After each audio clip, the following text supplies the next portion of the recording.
everybody, my name is Kelsey. Thank you so much for tuning in today. Today, I'm going to be talking about the 7 forms of art. The definition of art is diverse, covering many unique forms of expression. However, there are broadly 7 forms of art that fall into the common definition of the arts. Now, this topic very much interests me, and I've always wanted to learn all types of art that we can express. Nobody can say if art is good or bad.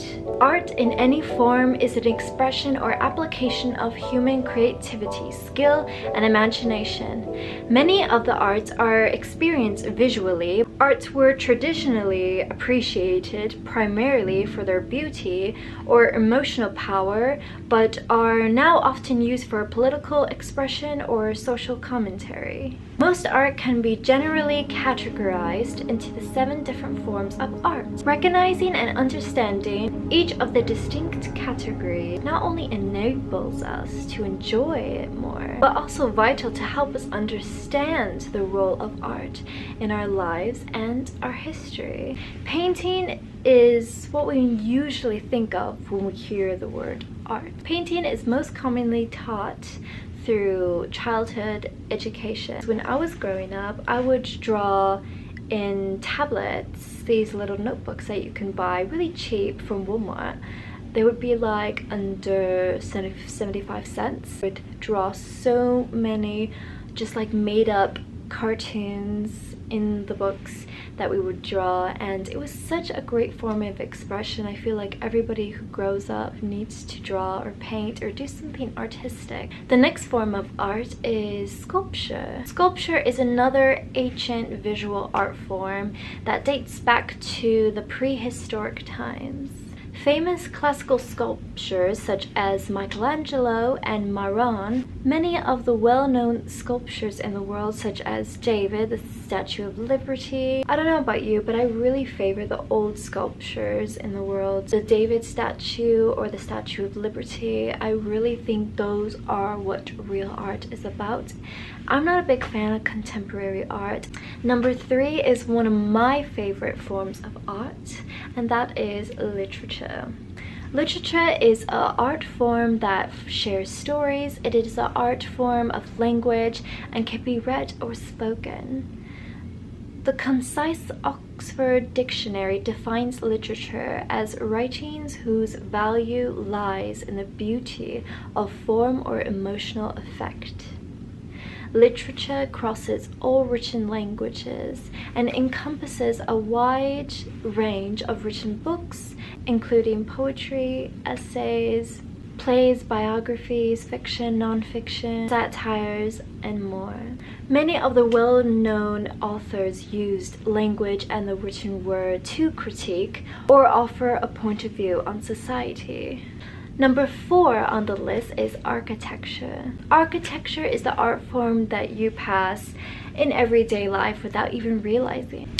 Number 5 is cinema. Cinema is the newest form of art because it was only created a century ago. Isn't that amazing? Cinema is undoubtedly the most accessible and most popular art form in the modern era. Number 6 is music. Music is the art of arranging audible sounds and vibrations to produce a musical composition.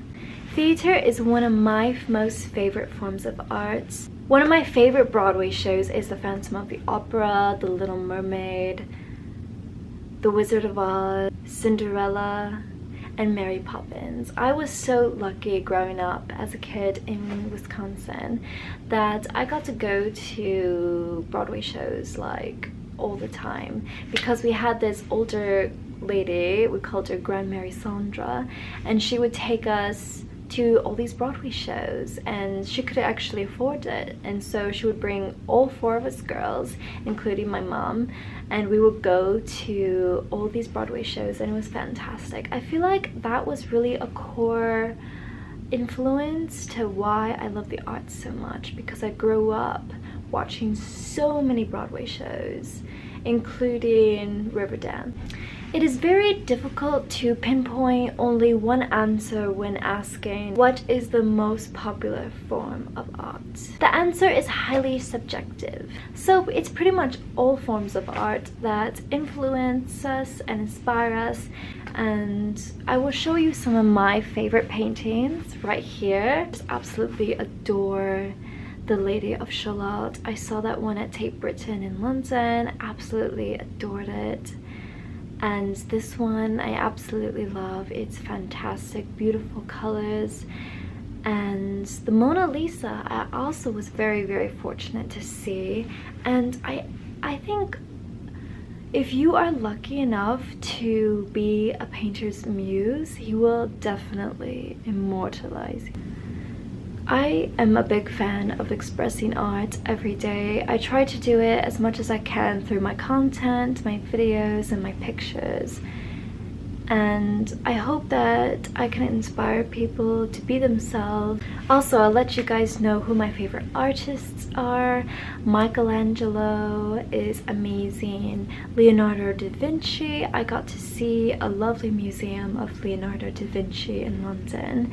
That was only taking place for like 6 months. They don't have it anymore, but that was fantastic to see. And also Monet is very inspirational. Vincent van Gogh, I think his paintings are very unique and inspirational. And of course John William Walterhouse painted The Lady of Shalott, so he's one of my favorite painters.